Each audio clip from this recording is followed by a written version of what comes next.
Chapitre 39. Donnez-leur vous-même à manger. Le Christ s'était retiré avec ses disciples en un lieu écarté, mais leur tranquillité n'allait pas tarder à être troublée. Dès que la foule s'aperçut de l'absence du Maître, on se demanda « Où est-il » Quelqu'un avait vu la direction suivie par le Christ et ses compagnons. Plusieurs se mirent à leur recherche en suivant la côte. D'autres s'embarquèrent pour traverser le lac. La Pâque étant proche, des bandes de pèlerins venus de loin ou de près et se rendant à Jérusalem s'assemblèrent pour voir Jésus. Ils se trouvèrent bientôt au nombre de 5000 hommes, sans compter les femmes et les enfants. Avant même que le Christ eût débarqué, une multitude l'attendait.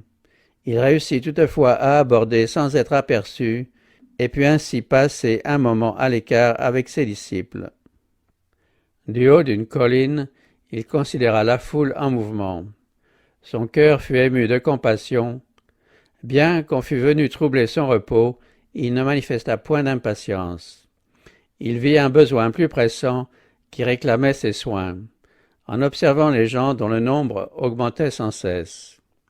Il en eut compassion parce qu'ils étaient comme des brebis qui n'ont pas de berger. Abandonnant sa retraite, il trouva un lieu convenable afin de pouvoir s'occuper d'eux. Prêtres et anciens ne leur avaient fait aucun bien, mais les eaux salutaires de la vie découlèrent du Christ dès qu'il se mit à enseigner à cette foule la voie du salut. Le peuple écoutait les paroles de grâce qui sortaient si librement des lèvres du Fils de Dieu. Ces bonnes paroles, si simples et si claires, étaient pour leurs âmes comme un baume de Galaad. Sa main guérissante rendait la vie aux mourants, la santé aux malades, le bonheur aux affligés. Ce jour-là, ce fut le ciel sur la terre, et les auditeurs de Jésus n'auraient su dire depuis combien de temps ils n'avaient pas mangé. Pourtant le jour pâlissait, le soleil disparaissait à l'Occident, et les gens s'attardaient. Jésus avait travaillé toute la journée sans prendre de nourriture et de repos. Il était pâle de fatigue et de faim, et les disciples le supplièrent de mettre un terme à ses efforts. Cependant, il ne pouvait se dérober à ceux qui l'assiégeaient. Enfin, les disciples insistèrent pour que la foule fût congédiée dans son propre intérêt.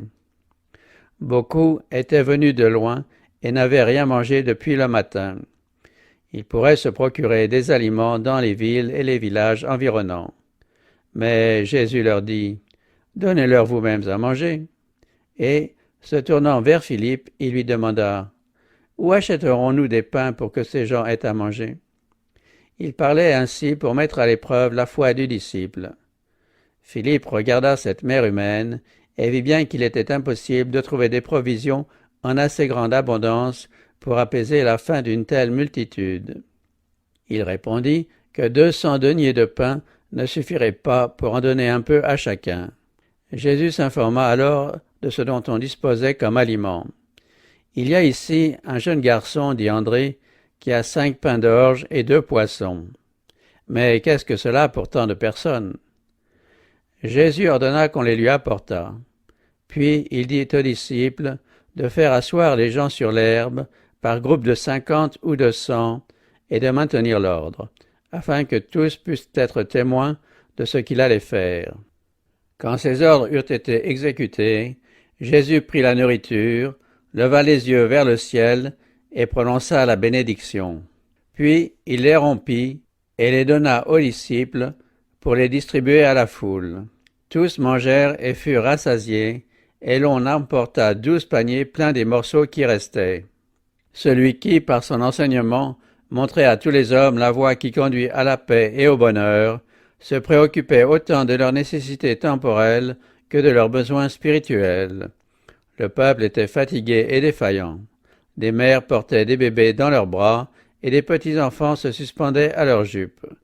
Plusieurs étaient restés debout pendant des heures. Les paroles du Christ éveillaient un tel intérêt qu'ils n'avaient même pas songé à s'asseoir un instant. D'ailleurs, la foule était si compacte qu'on risquait d'être piétiné. Jésus, voulant leur donner l'occasion de se reposer, les invita à s'asseoir sur l'herbe abondante à cet endroit. Le Christ n'a jamais opéré de miracle sans qu'il y eût une vraie nécessité. Chacun de ces miracles était de nature à diriger le peuple vers l'arbre de la vie, dont les feuilles servent à la guérison des nations.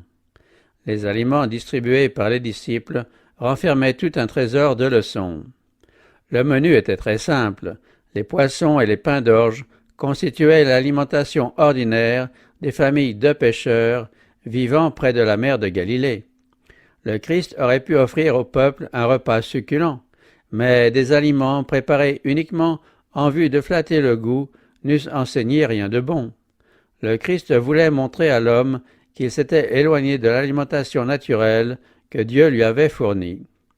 Jamais fête dispendieuse, destinée à flatter un appétit perverti, ne procura autant de joie que le repos et la nourriture frugale offertes par le Christ au peuple, si loin de toute habitation humaine. Si les hommes avaient des habitudes simples, s'ils vivaient en harmonie avec les lois de la nature, comme Adam et Ève au commencement, il y aurait de quoi satisfaire abondamment les nécessités de la famille humaine. Il y aurait moins de besoins imaginaires et plus d'occasions de se rendre utiles au service de Dieu. Mais l'égoïsme et la volupté, ayant introduit dans le monde le péché et la souffrance, les uns ont trop et les autres pas assez.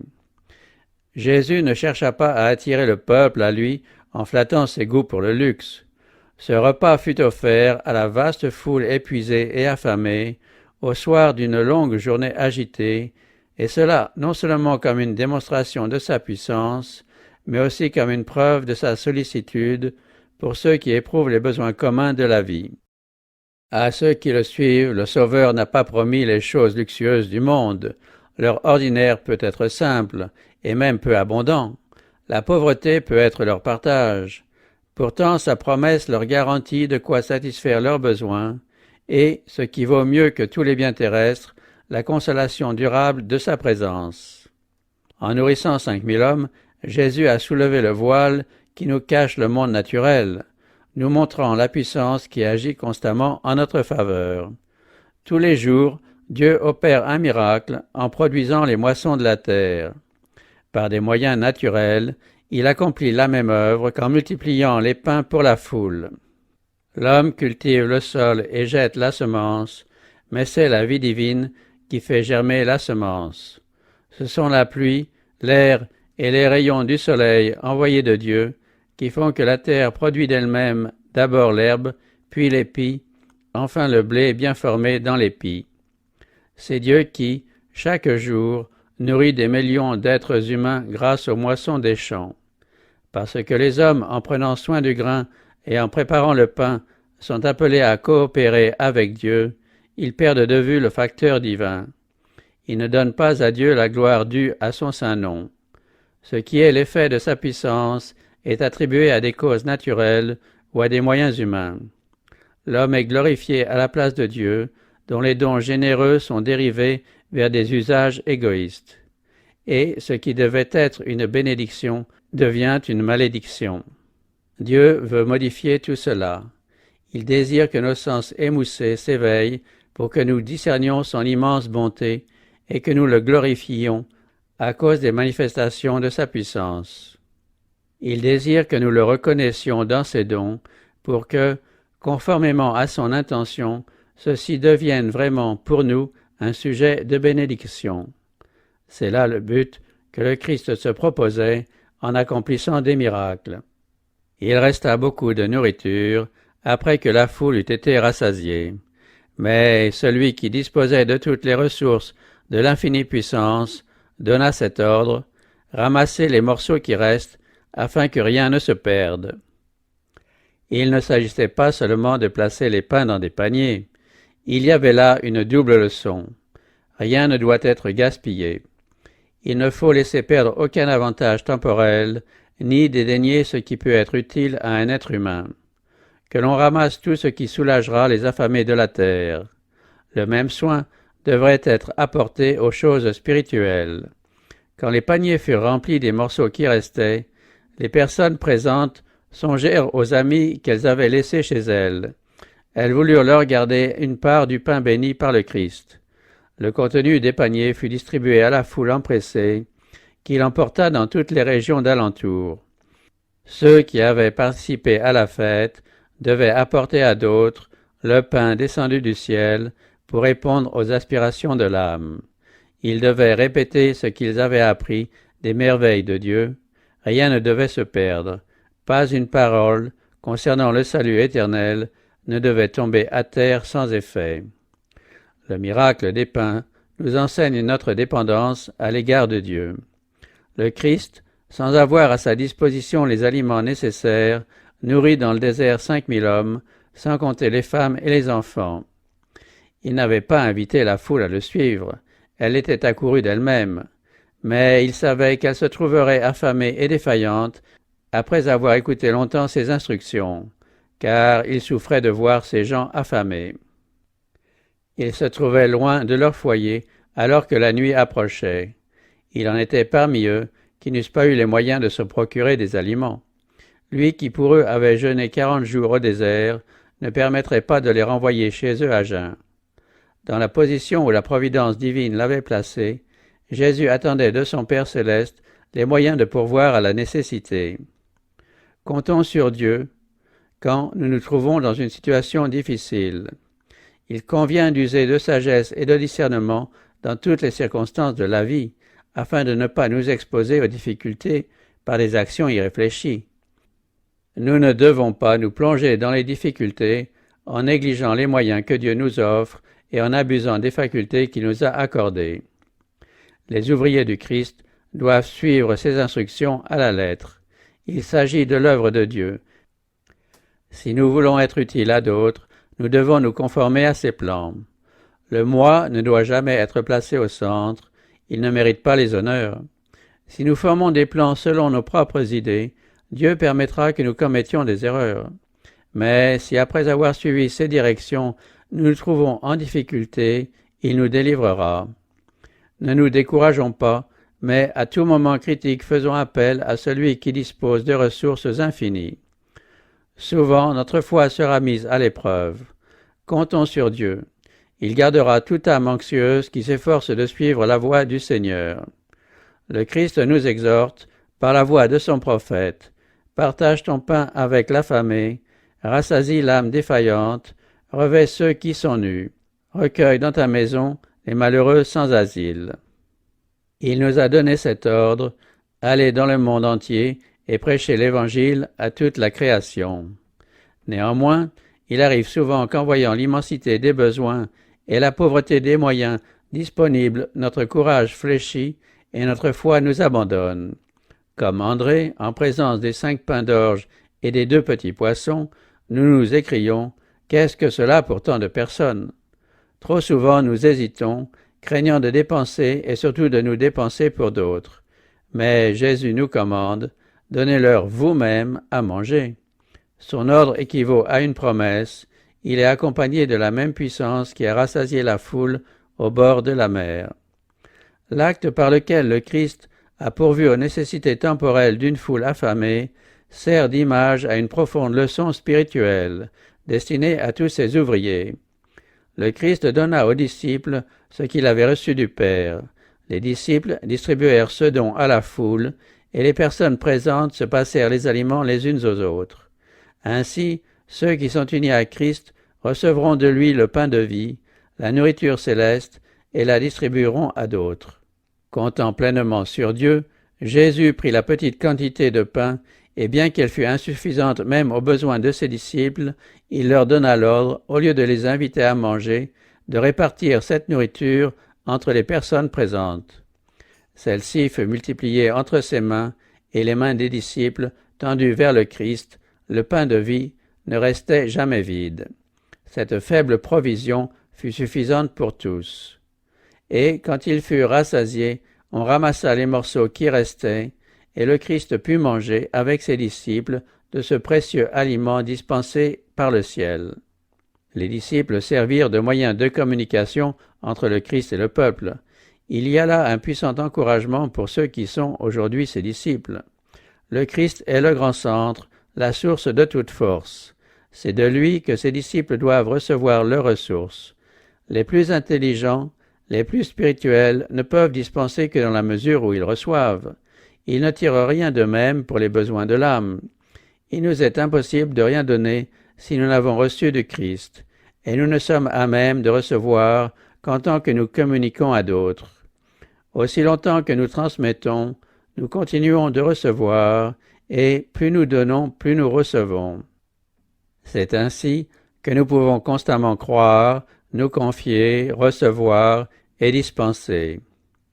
L'œuvre qui a pour but d'établir le royaume du Christ fera des progrès, bien qu'elle ne paraisse avancer que lentement, et même si des obstacles insurmontables semblent s'opposer à sa marche. Cette œuvre étant celle de Dieu, lui-même fournira les moyens nécessaires. Il enverra du secours, de vrais disciples sincères, dont les mains remplies seront tendues vers la multitude mourant d'inanition. Dieu n'oublie pas ceux qui s'efforcent avec amour de donner la parole de vie aux âmes qui périssent, s'ils tendent leurs mains vers lui pour obtenir la nourriture qui rassasiera ces âmes. Nous sommes en danger, en travaillant pour Dieu, de trop compter sur ce que l'homme peut faire avec ses talents et son habileté.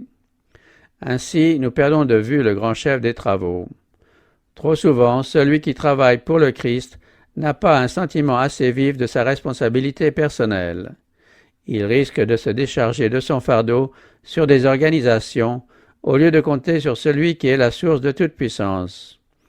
Quand il s'agit de l'œuvre de Dieu, c'est une grande erreur de se confier dans la sagesse humaine ou dans le nombre. Le succès de l'œuvre accomplie pour le Christ dépend bien moins du nombre ou du talent que de la pureté des intentions et d'une foi vraiment simple, sincère et absolument confiante. Des responsabilités personnelles doivent être assumées, des devoirs personnels accomplis, des efforts personnels réalisés en faveur de ceux qui ne connaissent pas le Christ. Au lieu de vous décharger de votre responsabilité sur quelqu'un que vous estimez plus richement doué que vous-même, travaillez selon vos capacités. Lorsque se présente à votre esprit la question « Où achèterons-nous des pains pour que ces gens aient à manger ?» ne répondez pas comme un incrédule. Quand les disciples eurent entendu les paroles du Sauveur « Donnez-leur vous-même à manger », toutes sortes de difficultés surgirent dans leur esprit. Ils se demandèrent s'ils iraient dans les villages environnants acheter des aliments. De même, aujourd'hui, alors que le monde manque du pain de la vie, les enfants du Seigneur s'interrogent. Ferons-nous venir quelqu'un de très loin pour nourrir ces gens? Mais que dit le Christ? Faites-les asseoir, et il les nourrit là. Soyez donc convaincus, quand des âmes en détresse vous entourent, que le Christ est là. Communiez avec lui, apportez-lui vos pains d'orge. Les moyens dont nous disposons peuvent paraître insuffisants pour les besoins de l'œuvre. Cependant, des ressources abondantes s'offriront à nous si seulement nous voulons marcher en avant par la foi, croyant à la puissance de Dieu qui suffit à tout. Si l'œuvre est de Dieu, il pourvoira lui-même aux moyens nécessaires à son accomplissement. Celui qui compte sur lui, sincèrement et avec simplicité, se trouvera récompensé. Le peu qui sera employé au service du Seigneur du ciel, d'une manière prudente et économique, s'accroîtra au moment même de la distribution. La petite provision de nourriture que le Christ tenait en sa main ne diminua point tant que la multitude affamée ne fut pas rassasiée. Si nous nous dirigeons vers la source de toute puissance, les mains de la foi ouvertes pour recevoir, nous serons soutenus dans notre œuvre, même au milieu des circonstances les plus défavorables, et nous serons à même de donner à d'autres le pain de vie. Le Seigneur dit, « Donnez et on vous donnera. Celui qui sème peu moissonnera peu, et celui qui sème en abondance moissonnera en abondance. » Et Dieu a le pouvoir de vous combler de toutes sortes de grâces, afin que, possédant toujours à tous égards de quoi satisfaire à tous vos besoins, vous ayez encore en abondance pour toute bonne œuvre, selon qu'il est écrit, « Il a répandu ses bienfaits, il a donné aux indigents, sa justice subsiste à jamais. » Celui qui fournit de la semence au semeur et du pain pour sa nourriture, vous fournira et vous multipliera la semence, et il augmentera les fruits de votre justice. Vous serez de la sorte enrichis à tous égards, en vue de toute espèce de libéralité qui, par notre moyen, aura pour résultat des actions de grâce envers Dieu.